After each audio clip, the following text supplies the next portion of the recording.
Hagut yomtiv, tayre shluchim, ashreinu matev chalkeinu, umanoim geir aleinu, mayofa yerushaseinu. How lucky we are, Chavra, that we have a Rebbe. 70 years we're celebrating today. And you're thinking to yourself, what's the big deal? We always had a Rebbe. Yes, it's true, we always have a Rebbe. A Rebbe is born a Rebbe. But the fact that today, 70 years ago, the Rebbe accepted upon himself the Nesius and agreed to be our Rebbe, to the extent, why is shvat such a big Yom Tov? That we Chassidim, that the Chassidim succeeded in changing the Rebbe's mind. The Rebbe didn't want to become Rebbe, and the Rebbe became Rebbe in the end. How did that happen? How did the Chassidim end up changing the Rebbe's mind? That the Rebbe agreed to finally take on the Nesius and become Rebbe. So let's fasten our seatbelts and let's close our eyes and go back about 80 years ago. 80 years? I thought we're celebrating 70 years of the Rebbe's Nesius. Yes, you're right, we are celebrating 70 years of the Rebbe's Nesius. But to understand the significance of Yitzhak, we got to go back all the way to 80 years. The year Tovshim when the Friedrich Rebbe, whose yahrzeit is on Yud Shvat.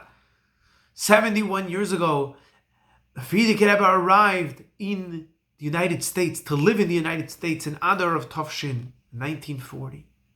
Shortly afterwards, the Friedrich Rebbe moved into 770. The first floor of 770, you can still go there today, is the small Zal. Today it's known as the small Zal, but that was the shul. So the whole Lubavitch wasn't just that shul. And upstairs on the second floor was the Friedrich Rebbe's apartment and the Friedrich Rebbe's Yechidus room. And on the third floor lived the Friedrich Rebbe's son-in-law, the Rashag, Reb Shmayahu Garari, who came with the Friedrich Rebbe at that time. About 2 years later, our Rebbe came. At that time, the Rebbe wasn't Rebbe. It was known as the Ramash. And the Rebbe didn't spend much time around the Friedrich Rebbe in Russia, so even the Chassidim that were with the Friedrich Rebbe didn't really know the Rebbe personally, and especially not the Bachram here in America. So they referred to the Rebbe as the Ramash. The Rebbe was very quiet. The Rebbe farbrang for the Bachram every Shabbos Mavarchim.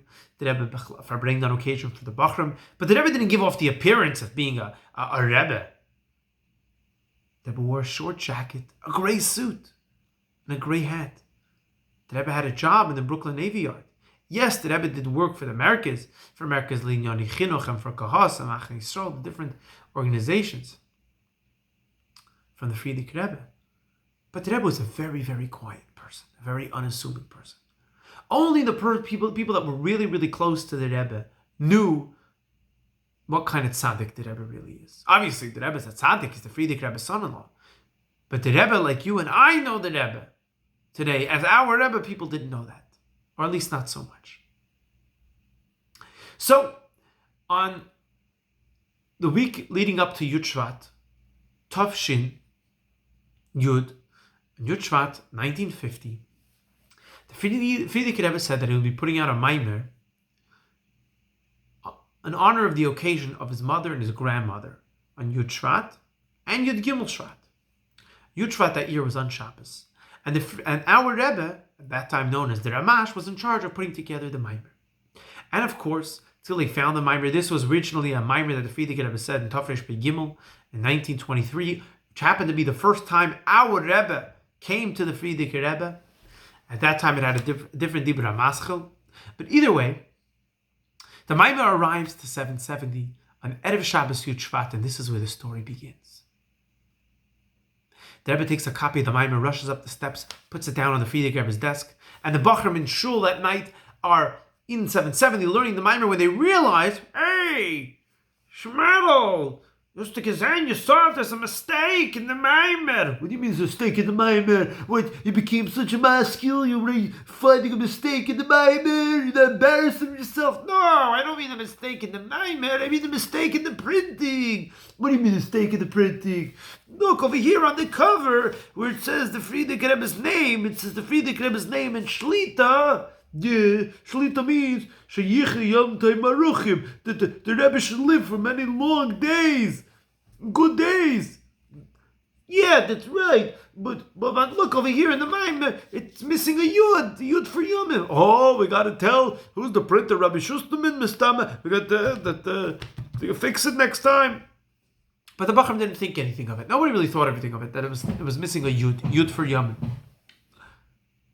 Every Friday night, the Rebbe had a chavrusa with one of the Litvische Gedolim, or the Weltische Gedolim, Rabbi Yitzchak Hutner, used to come and learn with the Rebbe, I believe, Chassidus on Friday night. And that Friday night, Shabbos Yud Shvat, in the middle of the learning, the Rebbe stops. And the Rebbe says, I want to tell you a story. There was once a chassid of the Tzemach Tzedek, an Einikol of the Tzemach Tzedek. And the Chassidim wanted him to become Rebbe. And he didn't want to become Rebbe. And he nudged, and he nudged, and he nudged, and he kept pushing him off. Until eventually, this Einikol of the Tzemach Tzedek became Rebbe. Okay, Rabbi Yitzchak Hutner thought to himself, that's an interesting story, but I don't know what it has to do with anything. And they continued learning. Shabbos in the morning, Yud Shvat. At about 7:15 in the morning, the Frierdiker Rebbe asked his nurse, I believe her name was Manya, to take him from his room into his Yechidas Zimmer.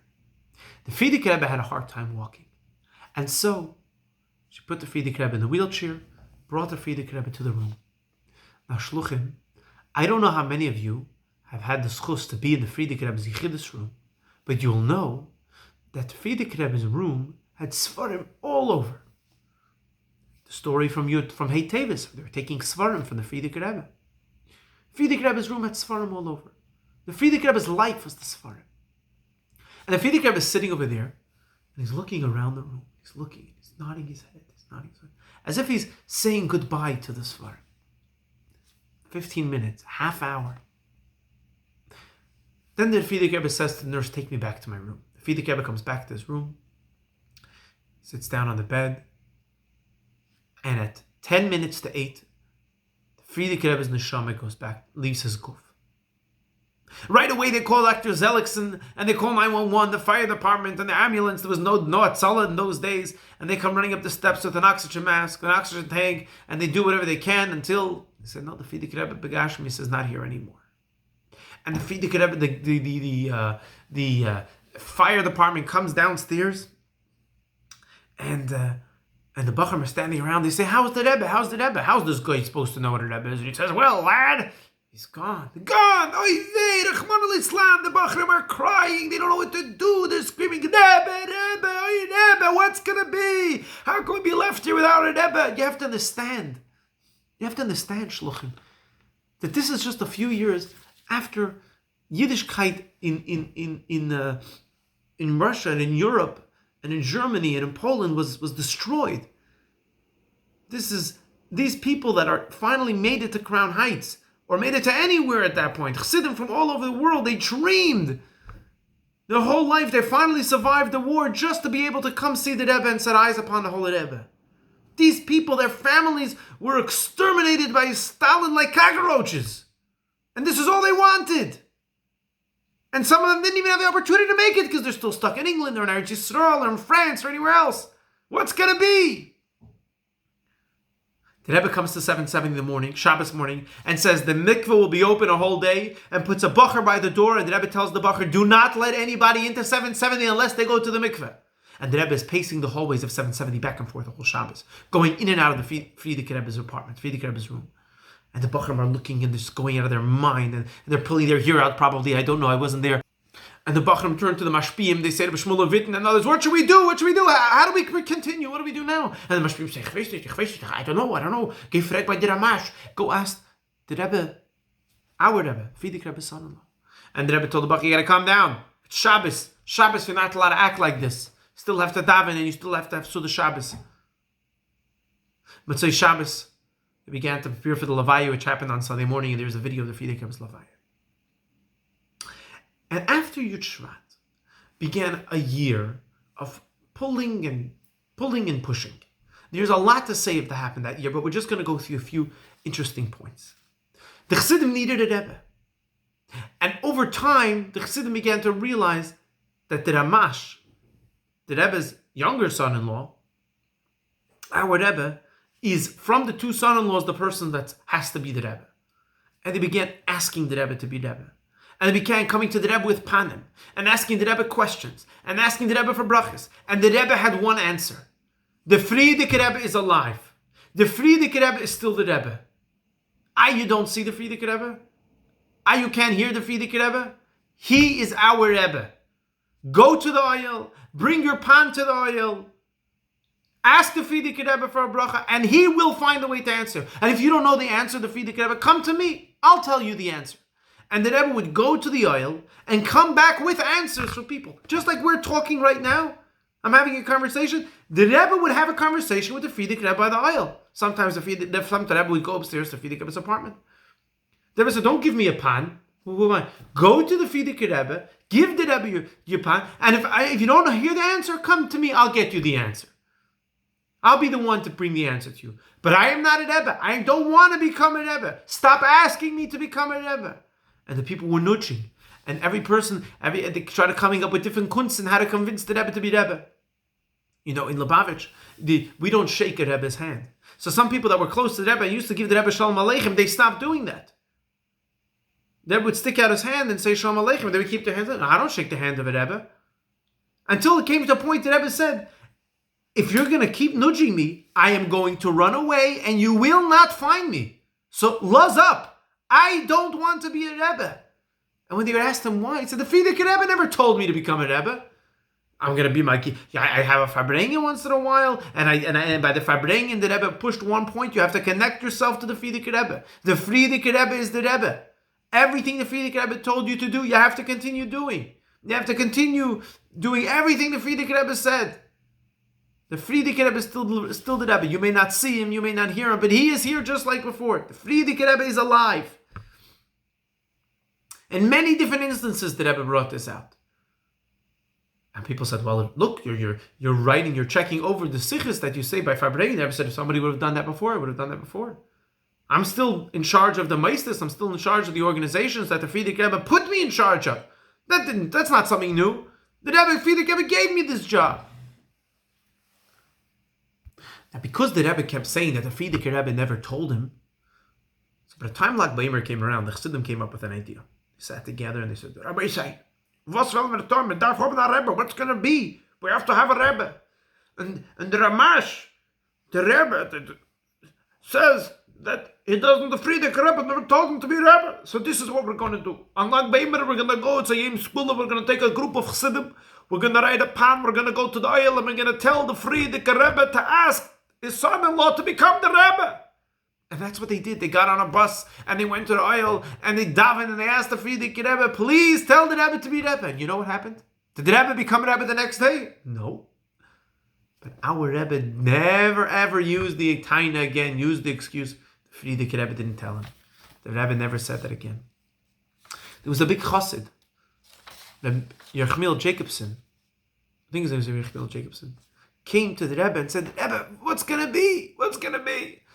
Us, the older Chassidim, we could survive. We saw the Rebbe Rashab, we saw the Frierdiker Rebbe. But what's with the younger Chassidim? What's with them? How are they going to be Chassidim if they don't have a Rebbe? And the Rebbe said, I never said I'm not going to help the younger Chassidim. The younger Bachrim, I'm always here for them. And that is true. I had a neighbor, an older Chassid.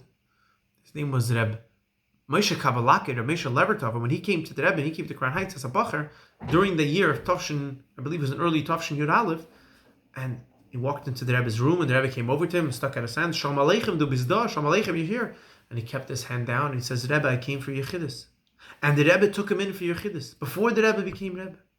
And as time went on, word began to spread. Hey, you heard the new son-in-law, the son-in-law of the previous Lubavitcher Rebbe, Rabbi Schneerson. He's a son-in-law, he's tall, he has a small black beard, he wears a gray suit and a gray hat.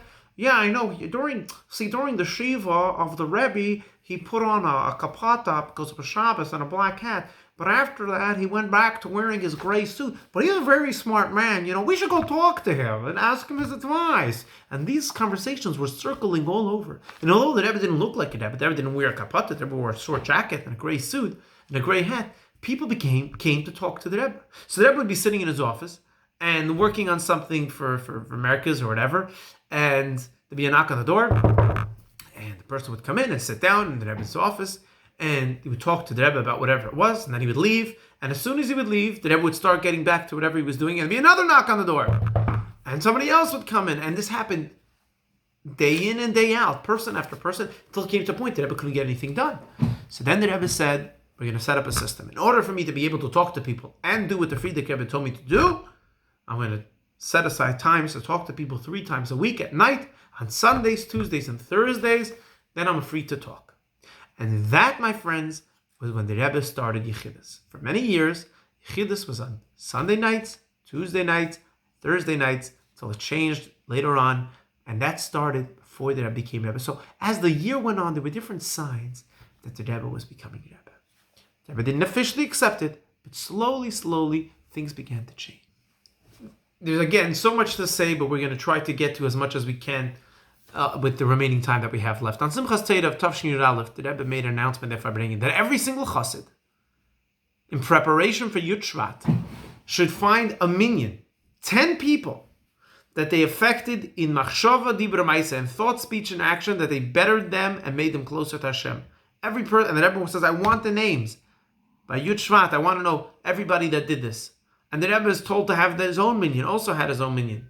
10 people that he worked on in either machshava, dibra, ma'isa, or all 3, and making sure that they take on something extra special for the first yahrzeit of the Frierdiker Rebbe.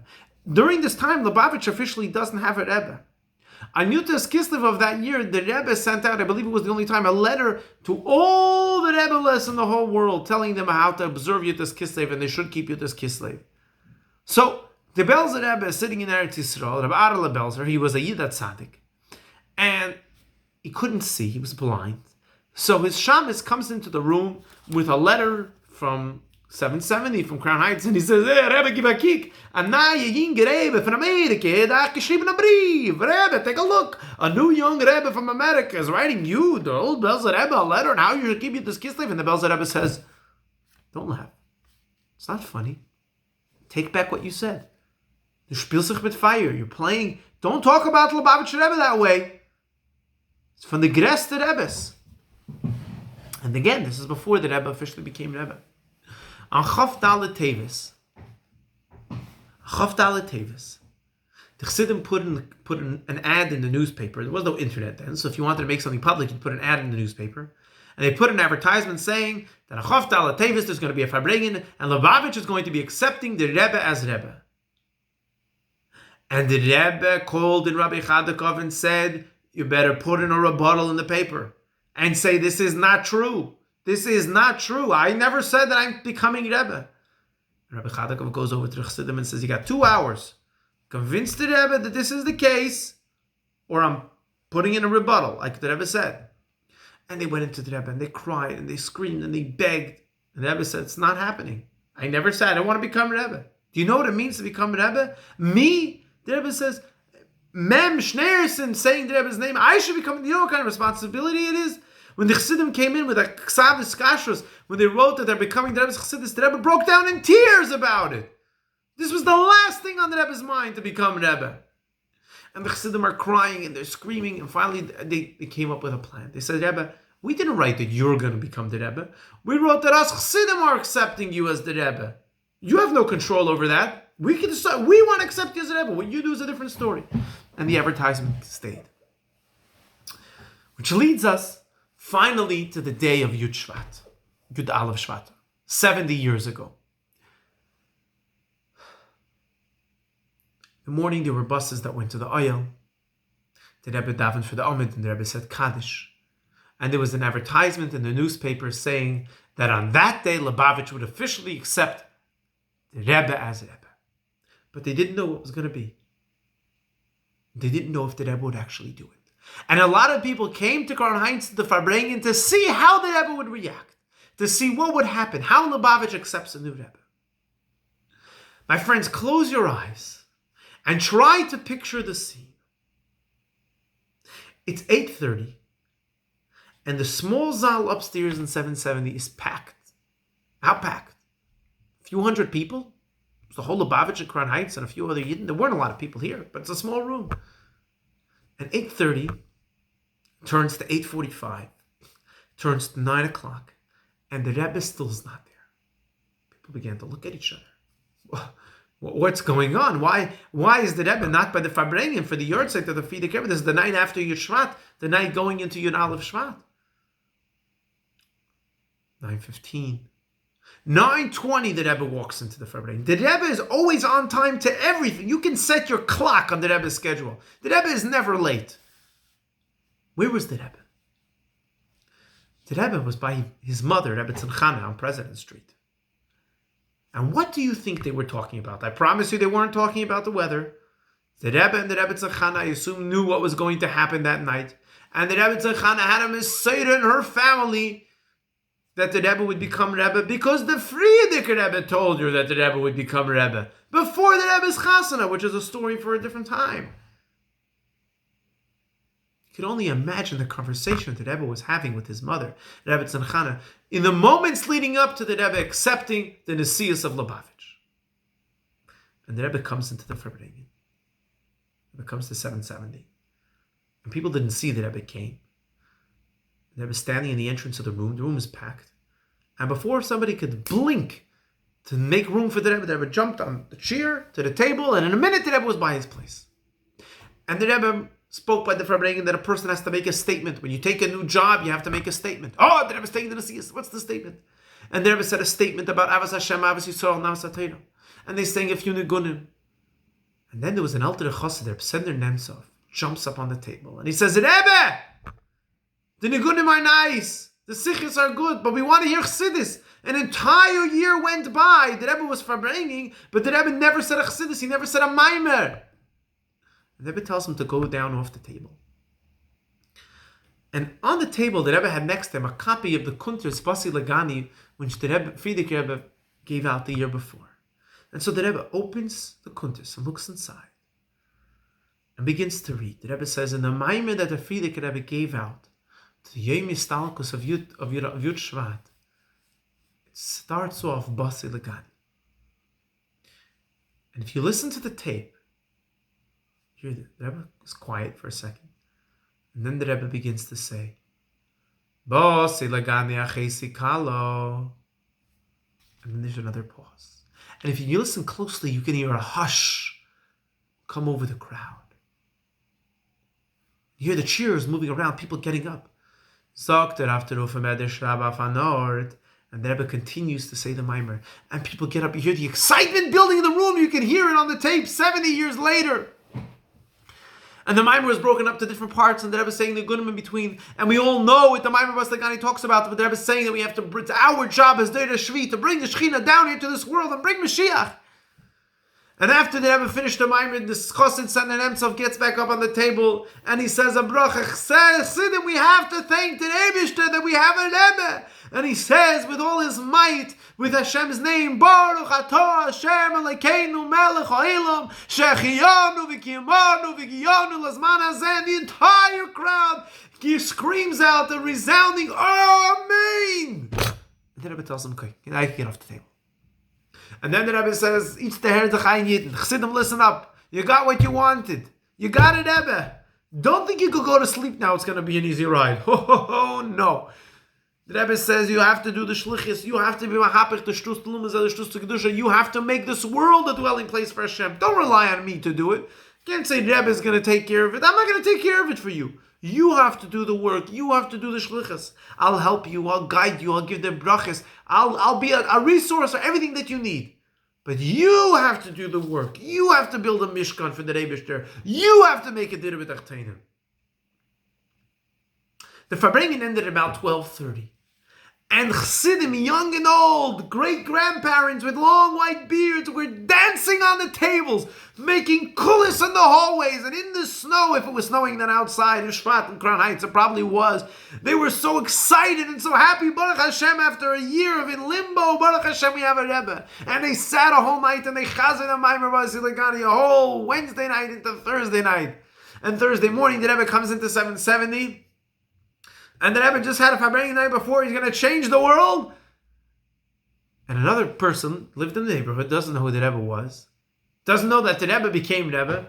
He sees the Rebbe standing in shul by Kriyas HaTorah Thursday morning holding a siddur. And he doesn't like the way the Rebbe is holding a siddur. And he says, Young man, that's not the way you hold a siddur. You know what you're talking about? Think about how small Lubavitch was. The Rebbe was one time walking on the street outside 770. Shortly after the Rebbe became Rebbe, and a Satmar Chassid comes out of the train station and he sees this person didn't know it was the Rebbe, and he says, "Anshildik, wie gefindest du the Lubavitcher Rebbe? Where can I find the Lubavitcher Rebbe?"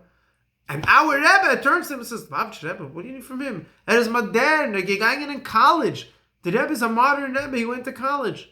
So this Satmar Chassid yells back, "Die Scheigitz, was verstehst du in der Rebbe? What do you know about the Rebbes?"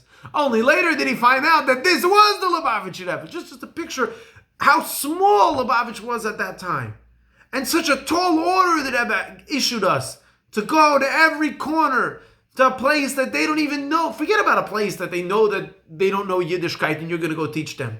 The Rebbe said you're going to go to a place that they don't even know that they're missing something. And you're going to show them what they're missing and you're going to give it to them. What each and every one of you shluchim are doing. This is what the Rebbe charged us with 70 years ago today. And you are so lucky to be able to be the frontline soldiers to be completing that mission. From then on, from Yud Shvat going forward, the entire dynamic of Lubavitch changed. The Farbrengens took on a whole new tone. Chassidus, the Rebbe started saying Maimorim, the length of the Farbrengens. The Rebbe had Yechidus, he started saying on Yechidus 3 times a week. As a matter of fact, the morning after Yud Shvat, the Rebbe went into the Maskidus and said, we have to make a new stationery. A stationery, I'm sure all of you shluchim, you'll know that your father has a letterhead. It says Chabad of whatever, the rabbi is this, the phone number is that. Until now, the Rebbe was using the stationery from Merkez Linyan Chinuch or Kahas or Machne Yisrael.